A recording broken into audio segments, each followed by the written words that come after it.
Both of these reels are 100% vegan. No sheep have been shorn in order to make up the drag stack. If you look at the back side of the rotor here, it again has that same Shimano X Protect kind of channeling to give water grief and say, no, not today, you're not going where you want to go. If you put that down in place, there is nothing making contact. So does the sealing rely solely on the sealed ball bearing? And since I went ahead and removed all the ferrofluid, I'm going to go ahead now and reapply some new. And if you look here, it's as simple as that. Behemoth cast sync gear. At the $200 price range, I want that premium material. And if you look, this is out of the 8,000 size Shimano Saragosa.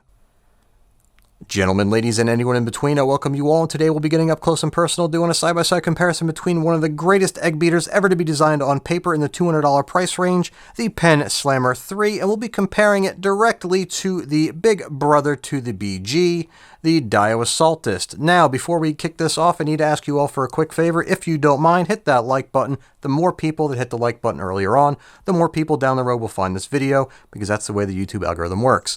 Now, with that being said, I want to thank each and every one of you for every second of every minute you guys spend here, because without you, I would have no reason to even be here. And with that being said, let's go ahead and kick this off by covering some of the googly bits.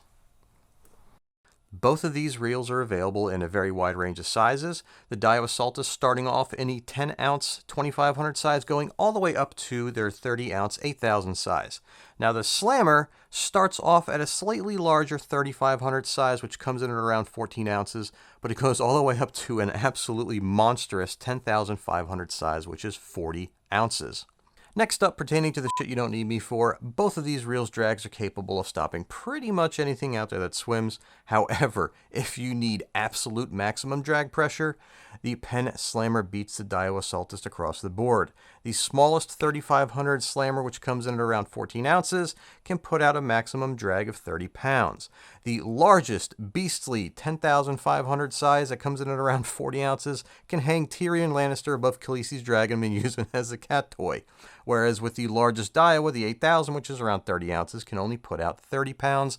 And the smallest 2,500, again, it's more of a freshwater size reel, comes in at around 10 ounces, can put out around 14 pounds. Both respectable, but if you do need maximum drag pressure and you fully understand the pain associated with trying to hang on to 60 pounds of drag, the Slammer 3 is the egg beater for you. And winding down the list pertaining to shit you can Google on your own, both of these reels, frames and side plates, are made out of aluminum, and it's not until you get to the rotors that you'll actually find a difference. The Slammers is still made out of aluminum, while the Saltists is made out of graphite, which really isn't the end of the world. The arches incorporated into the design really do an excellent job of adding strength and minimizing weight, and the maximum drag capability of the Saltist isn't enough to flex the frame enough to cause any damage. And for those concerned, both of these reels are 100% vegan. No sheep have been shorn in order to make up the drag stacks, as they incorporate 100% free-range carbon fiber, heavily greased from the factory. In addition to that, the drag stacks are sealed from the top down, and throughout both of these reels in their entire lineup, they offer at least some level of sealing. The Daiwa uses mag seal and some rubber gaskets, and the Slammer uses a bunch of effective rubber seals to attain that IPX6 rating. And lastly, two features found in only the larger sizes. You have a redundant anti-reverse mechanism in case the anti-reverse clutch mechanism fails, and manual bails for all in the larger sizes, so that way you don't have to worry about a premature bail trip. Now with that out of the way, let's go ahead now and get under the hood, because this is where we're going to find some differences that may impact where you decide to spend your money. Now let's start this off with pretty much the most obvious thing that's been staring you in the face on the table the entire time. Let's get up close and personal with the main gears.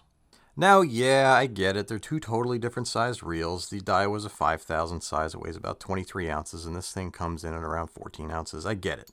And if you've seen some of the reviews I've put out featuring some of the oversized cast sync main gears from Daiwa, I've been very complimentary towards them. However, when it comes to an egg beater in 2018 in the $200 price range, cast zinc is not acceptable. It really isn't. There's just nothing I can say positive about there being even an oversized behemoth cast zinc gear. At the $200 price range, I want that premium material. And if you look, this is out of the 8,000 size Shimano Saragosa. This is a forged aluminum and coated main gear. And yeah, I get it, the Daiwa Saltist teeth are bigger, the gear is bigger, it's bigger, heavier, thicker, all the above, but it's a much cheaper material. At the same time, it's cast versus machined or forged. I'm going machined and forged all day, every day in the $200 price range because I can get a brass gear out of a spinning reel in that price range from the Penn. When was the last time we had a machined brass gear in a $200 egg beater? It doesn't happen very often. It really doesn't, especially in the modern reels with a 100% full-time anti-reverse and a bunch of seals. And if we can get really close, you can see that there are some slight machining marks on the edge of the teeth. And that little bit of, I guess, the grooves that are left, those striations, will kind of help hold some lubricant in there. This is a very, very well-made gear. It is going to last a very long time.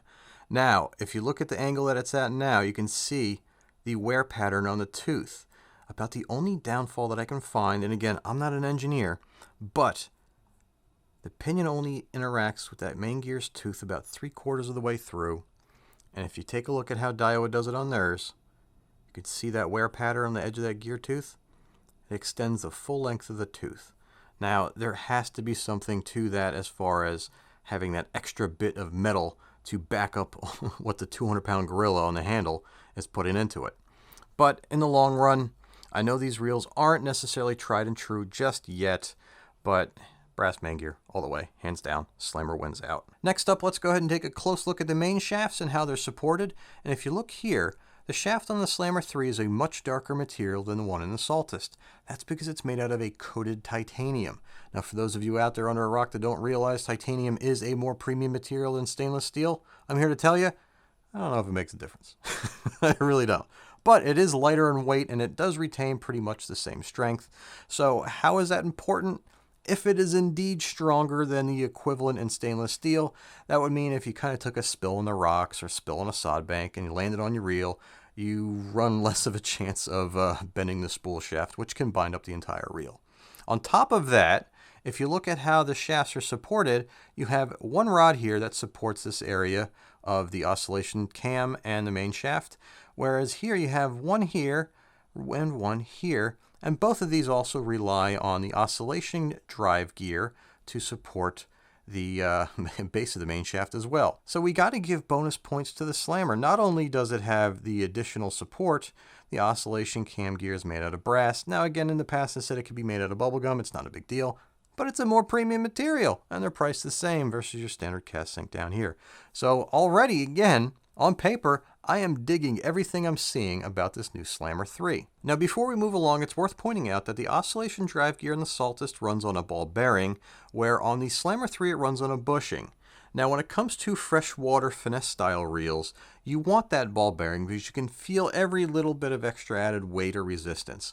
But when it comes to the bigger reels and the more rugged designs with all the seals and all that kind of stuff, you don't really feel it. So you're not really going to be losing out one versus the other. And when it comes to the ball bearing support here, it's so over-greased that it might as well be a bushing at that point.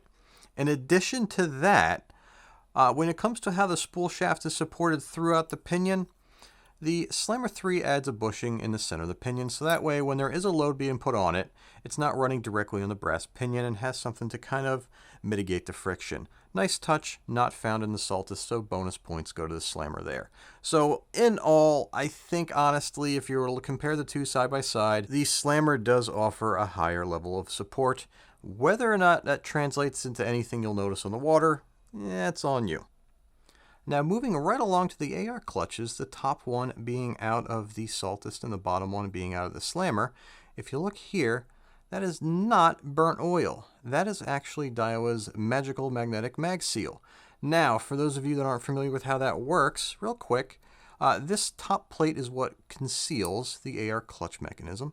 And if you look, see that AR clutch sleeve? It kind of stuck in that magnetic gap. When everything is all bolted together, the gap is perfect all the way around, and the ferrofluid, or the mag seal, spans that gap between the magnetic ring and the clutch sleeve, forming a very effective waterproof barrier. Now, for you guys out there concerned about if you open up your reel and you get the stuff all over the place and you have to replace it, Daiwa made an announcement on one of the forums that they will be selling this. I'm not sure if it's going to be retail or, you have to call them direct, but that's good news for guys that had concerns, especially if they lived in areas that didn't have Daiwa service centers. Now, if you compare the two clutches side by side, the Daiwa uses metal springs. If you look there on the top, that silver cylinder, to the right of it, it looks like they're what look to be little vertical metal bars. Those are the springs that force the cylinders to where they need to go to bind up against the clutch sleeve. And if you look at the one out of the slammer, instead of being metal, they're plastic. Now, I prefer metal over plastic. Whether or not it has a higher load capacity, I'm not 100% certain. But I do know that they tend to wear a little bit longer. And on top of that, that's on you. I'm not really going to take much off because they both have backup anti-reverse mechanisms. So if they do fail, you're not going to go flying backwards, at least in the larger sizes anyway. And on top of that, they both come fairly heavily greased out of the factory, and they hold up just fine. So you really can't take too much off. And aside from that, it's kind of funny that the Saltist, even though it doesn't have an on-off switch, they did put the standard Lego part that they use in reels that do have that on-off switch. So with that being said, and we talked about mag seal, let's move along to pretty much one of the biggest deciding factors between these two reels. Let's talk about seals. Now, it's worth mentioning that if you're the kind of guy that likes working on your own gear, take note of the gap that separates the AR clutch sleeve from the plate that houses the magnet, and you can see how it's uniform. That's easier said than done, because the way they design the mag seal unit on the Saltist, at least on the 5000 anyway, it doesn't automatically center with the screws. So you actually have to kind of finesse it, slowly tighten down the screws, finesse it again from the outer edge, and make sure that that gap is 100% uniform. Otherwise, that clutch sleeve will actually hit the metal and you can hear it. So before you bolt the rotor down, make sure that that gap is uniform. And since I went ahead and removed all the ferrofluid, I'm going to go ahead now and reapply some new. And if you look here, it's as simple as that. And when I say a little goes a long way, this little tiny 3 milliliter bottle has lasted me, I think, 30 applications? 20 applications? I don't even know. That should about do it. And because we can,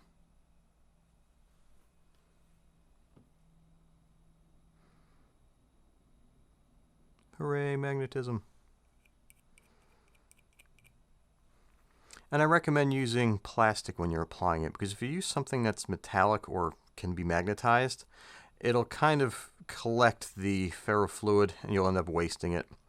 And at least with this stuff, it's $30 for a milliliter, I think is what it goes for. This isn't the Daiwa stuff. But with that being said, we went ahead and reapplied the ferrofluid, and if we give it a turn, you can see it is where it needs to be. And at the same time, if you look here at the line roller, there is a magnetically shielded ball bearing, and if you take a look at a previous video I put out, you'll see what that looks like. And again, the line roller is protected fully with that same ferrofluid technology that Daiwa calls mag seal, and also runs on a bushing, whereas the Penn runs just on a single bushing. Now, earlier on in the Googly Bits, I kind of goofed on the Penn Slammer 3's ridiculous drag capabilities, and I was very polite to the Saltist, but again, I was going by what you find on Google. Now, this is what makes up the true difference. This is why the Slammer 3 can put out so much more stopping power than what you find in the Saltist, and it's pretty obvious. The Saltist uses your run-of-the-mill top-down drag stack that ultimately ends up running on a spool shim. If you look here, and you look at the bottom of the spool here, these spools are always going to be running and spinning on this little urethane bushing or plastic shim, whatever you want to call it. It's a spool spacer. Now, when it comes to the design of the Penn Slammer 3, if you ever heard of the term dual drag, where you have a drag surface area on the top of the spool and a drag surface area on the bottom of the spool, this is essentially that. From the top down, you have a screw-down plate that has a rubber material to keep it sealed. And again, both of these drags are sealed with lip seals and drag knobs.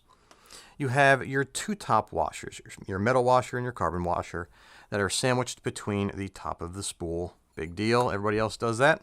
Now, what's interesting is when you get to the bottom portion of the drag, you have these eared metal washers that have the carbon drag material bonded to them. They're actually one piece. They probably use a high temp adhesive. Abbott does that in their lever drags. And on the other eared washer, if it'll focus, same thing. Both sides though. So you have isolated areas of the drag that kind of increase the amount of pressure between the plates. And on top of that, instead of it running on the spool shim, which are supposed to just be used to level the line on the spool, make sure it winds on evenly, it doesn't.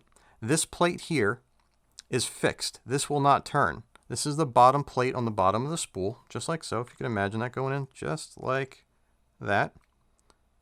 And everything else rides on top of it. So it's almost like the lever drag plate and spool on your big conventional reels. It's a very nice design. The only downfall that I can find, if you're a bait fisherman and you need really loose drags, if you're live lining bunker, or if you're just setting out multiple rods and sand spikes and you want to keep your drag loose, the loosest drag setting on the Penn is a little tight. Some guys may not like that. If that's what you want in a reel, don't buy a slammer. But if you're a plugger, if you're a chunker that holds the rod and you always want that tight drag, or a fighting drag, or the drag you're going to be fighting the fish at, it's perfectly fine. And it's buttery smooth. Not knocking the Daiwa drag is smooth. It's a powerful drag. 23-ounce reel has about 22 pounds of drag. But the drag stack found in the Slammer 3 is probably one of the best you'll ever find in the $200 price range, at least that I've come across anyway. And moving along from that, since we've brought up seals a few other times and we haven't really gone into detail as to how these reels are sealed, let's go ahead and cover the 800-pound gorilla in the room that pretty much every surf fisherman wants to know about. Is the Penn Slammer 3 a $200 Van Staal? Now, I want to start off by saying, yeah, I get it. Seals mean different things to different fishermen. Where have we been the past 50 years without our $1,000 Z-Bass and Van Staal reels? Did we just walk out on the beach and our reels magically turned into a cloud of dust the second saltwater touched it? No. But with today's modern spinning reels, having a certain level of sealing is nice. Even for the boat guys, they'll appreciate the fact that their modern buttery smooth spinning reel will stay that way longer. If you're a surf caster, if you're out on the tips of jetties, you'll appreciate the fact that you can take a wave on the chin and not have your reel lock up after you're leaving the bed of your truck for a day. And if you're like me and you find yourself crawling around the sod banks in the middle of the night and you can't see where the hell you're going, you'll appreciate the fact you can use your rod and reel as a waiting staff. And with that being said, let's go ahead and compare the two reels and how they are sealed. Now, starting off, working our way from the top down and the outside in, let's take a look at how they seal the drags. You'll see here, this is a Saltist. It features a rubber lip seal at the top, whereas with the Slammer, it features a rubber lip seal on the plunger that compresses the drag stack. Now, why is that important to bring up? When your drag is engaged and tightened down, the lip seal on the Saltist starts at the top, and if you do happen to get crud in there, it's not going to bind to the knob. Whereas with the Penn, for those of you guys out there that have ever owned a early Gen 2 Z-Bass, the one that had the titanium spool up and all the pretty holes around the spool, you may have experienced the same thing I did, where you had an automatic drag. If you ever got sand in between the knob and the spool, as a fish would take drag, it would bind to the drag knob and tighten down. And if it was a small fish, it didn't matter. But if it was a big fish, you could either break off or pull a hook, which happened to me. And Z-Bass remedied that with a different spool design. Now, this, if you look, you can see that gap there. If you take a sandy wave or drop your reel in the sand, you do have to be mindful that if you get sand underneath, it can bind up. I was able to replicate the binding using coffee grinds. I didn't want to use sand and scratch up H.K. Jonathan's reel. Something to keep an eye out for. Now, it's when you get underneath the spools that get very different. Daiwa relies on compressing the spool against the spool shims to seal off the bottom. That's why it's been done for 1,000 years. That's why if you've heard people say if you hose down your reel, tighten your drag, the reason being is you want to make sure it's sealed from the bottom up. Now, when you look at the Penns, since it has such a drastically different drag design with the secondary drag plate at the bottom, it requires an additional level of sealing. So you have a perimeter rubber seal here and an internal rubber seal here. However, when the spool's on the shaft and it's tightened down, you don't have to worry about that little seal in there, even though it does get pretty chewed up when it runs along the threads on the spool shaft. Now, Daiwa's has a O-ring on the spool support. However, that O-ring doesn't offer any sealing at all whatsoever. It actually goes up above the ball bearing spool support that's inside the spool. Its only purpose is to keep these little pins that keep the spool support in place. So it doesn't add any sealing at all. It's actually above the bearing that would need sealing, and all the sealing occurs when you tighten it down against the spool shims. Now that pretty much sums up how they sealed off the spools. The one are going to the Saltist due to its simplicity. I do get, however, that they had to do it this way at the base plate here because of the dual drag. And as long as it's running fine up here without any sand jamming, it's about equal. But the tiebreaker going to the line clip and the spring click for the slammer is better than that found on the Daiwa. It's more modular. You can replace these parts readily and easily. They're stainless steel. You're not going to worry about them binding up and rusting. Whereas with the one on the Saltist, this will get all chewed up and nasty. These click springs tend to break over time. Got to go with the Saltist on that. It's just a better design, and I think it sounds better. The drag clicky sound, it's nicer, and the line clip is actually more effective. And moving on down, let's go ahead and compare how they seal the main shafts. Here we have the Penn Slammer 3, and it starts off very simply by compressing an O-ring between the rotor and the rotor retaining nut. Now, you may have noticed that O-ring was damaged. That occurred at the factory during assembly, and while it's not the end of the world, it does serve as a reminder these are made in China, mass-produced reels, and if you're expecting them to perform like a Van Staal at a fraction of the price, it may be worth the extra time and effort when you get one of these brand new. Crack her open and inspect the seals. Make sure that they're not damaged. Make sure they're actually there. So that way, when you're a couple miles down the beach, you don't run into any problems. Now, next up, they addressed one of the most exposed areas in the entire reel by adding a rubber lip seal. This seal's job is to prevent water from making its way down into the body of the reel through the gap between the main shaft and the pinion. Now, if you do get water in between the main shaft and the pinion, if it dries, it'll leave behind salt deposits. If there was grease there, it could emulsify, leaving a waxy residue. And any time you have any of that residue or residual can cause binding, and any time you get binding on the output side of the gear train, it'll translate into a very heavy feeling handle. So you want to make sure this is ultra clean. And what it comes down to at the end of the day, an effective seal here will keep your reel performing like new longer. Now, how is this seal kept in place? Very simple. It gets sandwiched between the rotor retaining nut and the rotor nut retainer like so. And for you guys out there that are familiar with the Shimano Saragosa SW, here is the O-ring. Same can be found in the slammer. The rotor retaining nut, just like so. And then you have the rubber lip seal, same as the slammer. And it's all held in place by the rotor nut retainer. And now, while we have everything in front of us, real quick, this is kind of funny.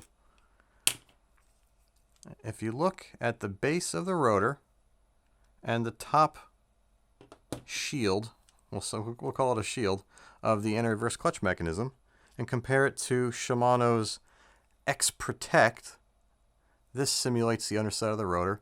This is the anti-reverse clutch. Looks nearly identical. And if you take a look at the Saragosa SW, it has that same contouring underneath the rotor, basically making it so water has a difficult time getting to the fancy sensitive bits. Now, with all that being said, let's go ahead and briefly cover how the main shaft seal is done on the Saltist. That's it. Nothing else to it. The rotor retaining nut has a flange built into the side, just like so, and the rubber lip seal has a molded lip around the edge, and it just forms around the rotor retaining nut, and that gets bolted down in place just like so. Nothing else to it. Now, with all that being said, let's go ahead and move along to how they seal the anti-reverse clutch mechanism. We're going to spend more time on the slammer because mag seal. There's really not much else to it. The only negative I can say about the way they do it on the Saltist, water has a funny way of finding its way. There aren't really any O-rings should water want to come up along the side and get in between where this little plate here mounts to the top of the frame. There is an O-ring underneath the magnetic plate that keeps stuff from getting inside the central portion of the AR clutch mechanism, but it is kind of susceptible through this area here. Just pointing that out. So it's not a real full seal like you would get out of a Saltiga that has a cap that screws down. Worth mentioning. Now this is where things start to get a little interesting. Now if you look here, you have pretty much a one-piece aluminum portion here that protects the entire anti-reverse clutch mechanism from the side. At the top you have an O-ring and a sealed ball bearing, and that O-ring gets sandwiched between this top plate. We'll call it a shield because it reminds me of the Shimano X shield. Now we're not going to screw it down because this is just an example, but if you look at the back side of the rotor here, and again it has that same Shimano X Protect kind of channeling to give water grief and say, no, not today, you're not going where you want to go. If you put that down in place, there is nothing making contact. So does the sealing rely solely on the sealed ball bearing? Now, if you look at the base of the rotor here, this portion here makes full contact with the inner race, so you don't have to worry about the gap between the inner race and the sealed ball bearing allowing water in. That's what the rotor retaining nut and O-ring up top are for. But in terms of how well sealed it is, it can't be sealed along the lines of a Van Staal or a Z-Bass if it's relying solely on a sealed ball bearing to prevent water from going any further. Sealed ball bearings do a good job of preventing water intrusion, but they're not perfect. Is it a good design for the surf? Can you take a splash? Can you throw this thing in the sand? Oh, hell yeah. I mean, this reel, there is no other reel in the $200 price range that offers what this reel does. Flat out, that's why I always say this is the best reel on paper. But at the same time, quality control issues have been showing up here and there with this reel as well. Now, if Penn sees this, I would greatly appreciate an explanation in terms of how this seal functions. Does it rely solely on that sealed ball bearing?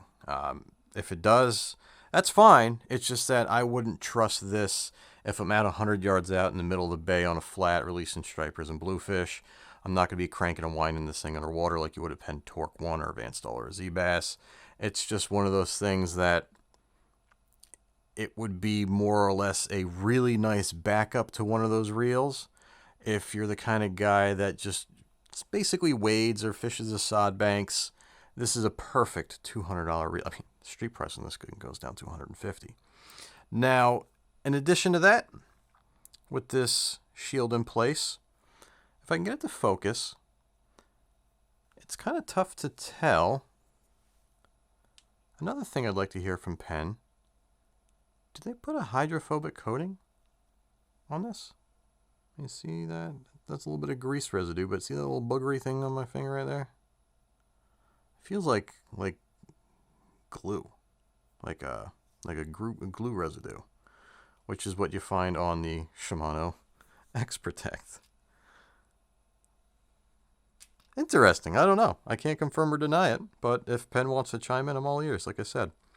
Now, continuing along with the rest of the seals of the Slammer, if you look here, it has a custom molded perimeter seal. Now, the first thing I looked for when I took this reel apart was where they positioned the screws.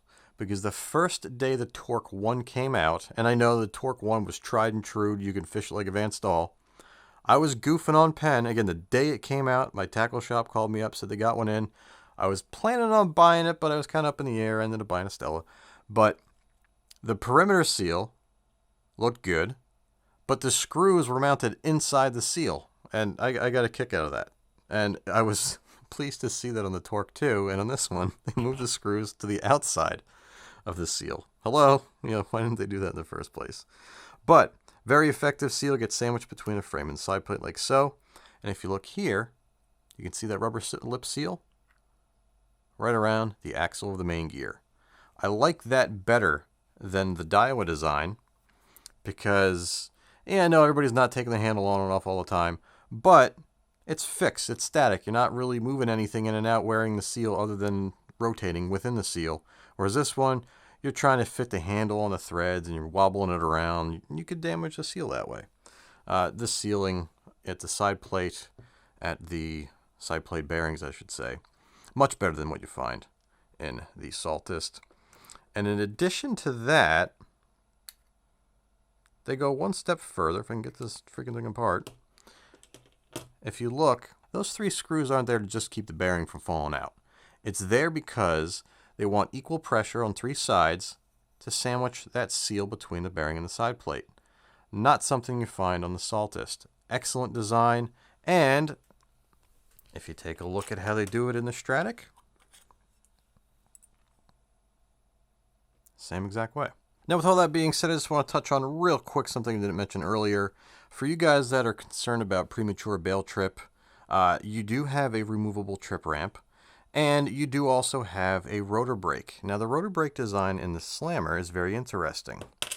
If you look here on the back side of the rotor, when you open the bail, you can see right down at the bottom right there, that pushes up and impacts this rubber seal. I like that. I really do.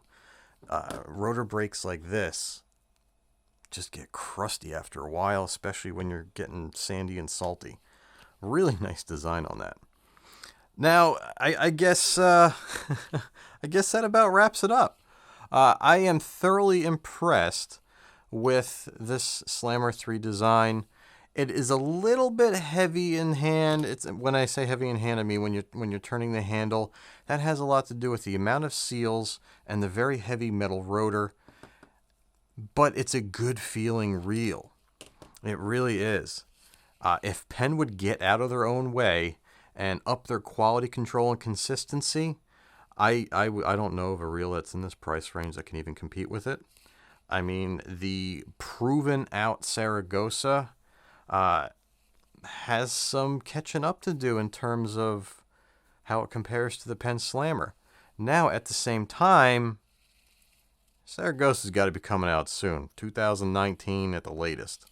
I haven't heard anything. I know they're coming out with the Stratic SW, which I was kind of hoping was going to be like a worm gear Saragosa, but now it uses X-Protect. It's like a dumbed down sustain. But Slammer in 2018 is shaping up to be a hell of a reel. I am definitely looking forward to hearing all the feedback on this reel once they get all the kinks and bugs worked out. I have seen quite a few issues with guys complaining about the reel being very tight. And normally I'd chalk that up to people not being used to fishing a sealed reel. But some of the guys I see bringing it up have Van stalls. This reel was fairly tight. Now, is that due to a dry seal? On Van stall reels, they're very heavy and constrictive seals. These aren't. So I don't think that's the cause. What I think is the cause, it could be what I experienced with this one. When you look down in there, I don't know if you can see it, might have grease on it. But if you look where the shaft goes through, you can see where the pinion has been chewing through the frame. That could be it. They could have some debris or some grease up in here.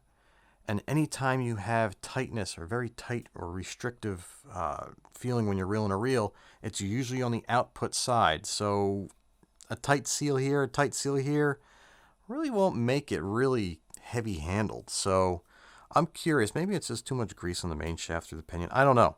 And I gotta say, I have high hopes for this reel. It has everything: brass main gear, quality components, lots of seals, effective seals, a design that lays line not like a Penn. It goes in a little bit at the top, but it's great for a Penn. But again, I have seen people complain about the line lay. Now, that could be because it's not shimmed right. I don't know. Maybe there's something down at the base here. Maybe this plate's not aligned properly. I don't know. But at the same time, what I'm seeing here, that ain't too bad. That's acceptable in my book. That's more than acceptable. That's great. So I am truly looking forward to seeing how these things prove out in the wild. For tuna guys, if you like skipping top waters and stuff like that, you got high-speed versions, although they're the ugliest color red I've ever seen in a spinning reel. Why didn't they just make it gold with some HS logo or some crap?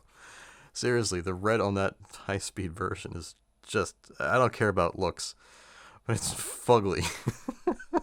I don't know who designed that. Now, with all that being said, when it comes down to picking a winner, it really boils down to whether or not you got yourself a good slammer. And what I mean by that, there are some issues in quality control, and if your reel was manufactured on a Monday by a dude that was out on a bender or a very, very adventurous weekend, you may get a dud. But if you get a good one where all the seals are good, the gears are good, everything's lined up right, and the tolerances are good, everything about the Slammer beats out the Saltist. The only thing the Saltist does better than the Slammer is it's a little bit more refined in general, a little bit lighter turning in the handle, and it has a ball bearing line roller. So if that's what you want, then know that you're going into it with an inferior gear train, and the Slammer is the better tool for most jobs. So with that being said, for you guys that are still here, I greatly appreciate every second of every minute you guys spend here. Without you, there'd be no reason for me to be here. So with that being said, if you haven't already hit that like button, and if you're not already subscribed, please do me the honor and click that subscribe button. And until next time, guys, tight lines, and I'll see you soon.